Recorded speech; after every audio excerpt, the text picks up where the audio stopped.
The newspaper can write an editorial. They leave it at that. They don't look at the details. What I know is back home, the people that vote for me know me more than an editorial board sitting here in Indianapolis that probably doesn't even know where my hometown is. So it all goes back to perception. It is perceived that if we leave today, tomorrow, somehow or another, our colleagues are going to listen to us differently than how they do now. And what you might find is some legislators that go to the hallway, they end up having less influence, much less influence than they did when they were inside.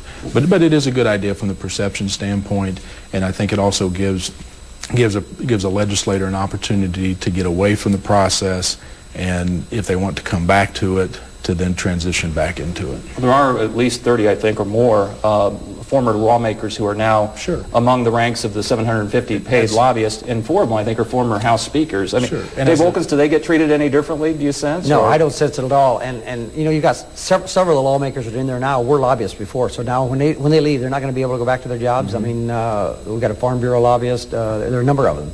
That doesn't make any sense to me at all. I mean, it strikes me, as I said, as a former prosecutor, I know a lot of prosecutors that leave that position. They end up becoming criminal defense lawyers.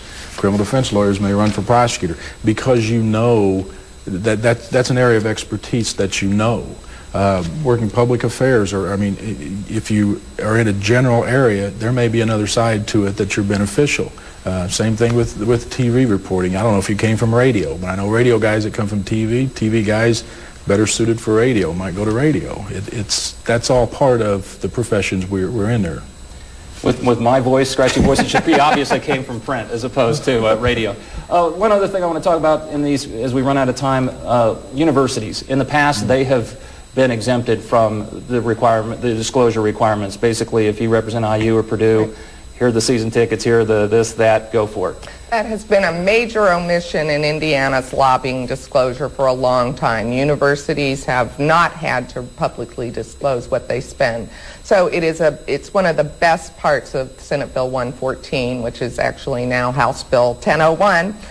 But yeah, public universities are going to be required to register and disclose. Probably. And again, that was in the Senate provision, but now is in both? In the House bill. Okay. Yes. So they do. They are able to build relationships through their providing of gifts, primarily tickets to sporting events or cultural events. Why should a lobbyist from XYZ Corporation have to disclose a $50 lunch, yet the universities not have to disclose tickets worth hundreds of dollars? It's simply about leveling the playing field. Plus, we appropriate millions of dollars to our universities. I've introduced a bill every year since I've been in the legislature trying to correct that, and I'm very pleased that was included in the Senate package. All right. Unfortunately, we're out of time. There is no waiting period on this show. You can come back anytime. Don't have to wait 365 days. So keep that in mind. I thank you for being here for this discussion. Again, my guests have been Republican Senator Mike Delph of Carmel, Democratic Representative Trent Van Haften of Mount Vernon, Republican Representative Dave Wilkins of Winona Lake, and Julia Vaughn of Common Cause, Indiana.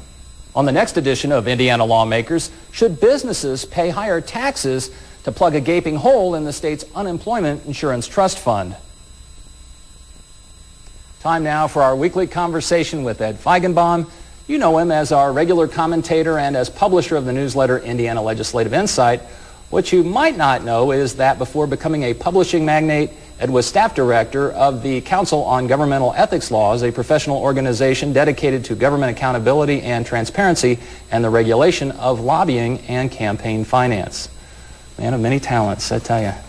The round table, there was a discussion, of course, about whether this is the proposed reforms stem from pure politics or this editorial campaign that 24 Indiana newspapers are engaged in. I mean, what's behind it and how substantive is it? Do we really need to look into the motives? We're going to get ethics reform, John. Now, seriously, in most states that go through something like this, it is as a result of a scandal, and legislators here are to be praised for going about doing this based on something other than a scandal, just wanting to change, whether it's politics or what they've seen as a perception. Do we really care? But yes, it's interesting that ethics is being used as a card, as a positive tool in a campaign, potential campaign this year, rather than as a club against somebody or against a particular party. As we pointed out earlier, efforts along these lines have failed in the past, and this time around, House Speaker Pat Bauer says, well, what's different is there's a balanced approach this time. The legislation that he's advocating deals not only with lawmakers, but lobbyists and the executive branch in some ways. Well, I think if you read between the lines, what a lot of people might say is, well, balanced means very modest, and I think Julia Vaughn referred to that too.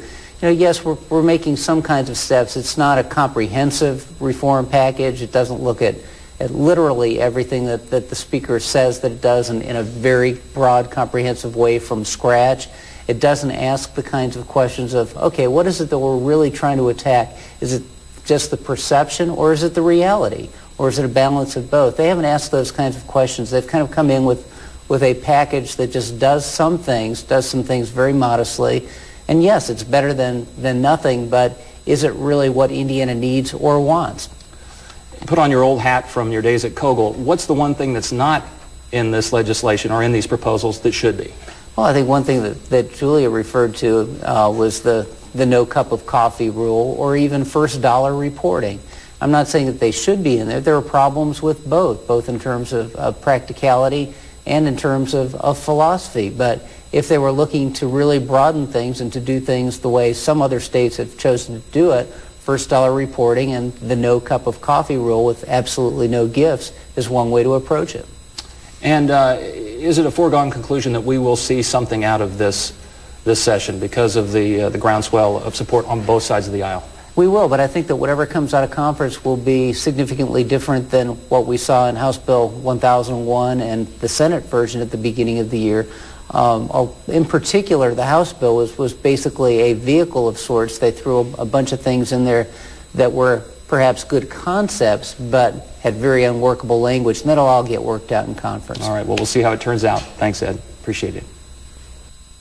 If you have a question or comment, please write to us at Indiana Lawmakers in care of WFYI TV at 1630 North Meridian Street here in Indianapolis, or email us at lawmakers@wfyi.org.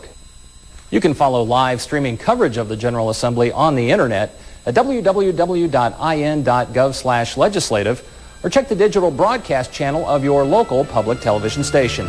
You can also hear State House coverage every day on Indiana Public Broadcasting. Well, that concludes another edition of Indiana Lawmakers. I'm John Schwantes. We'll see you again at the same time next week when we'll focus on more of Indiana's most talked about issues.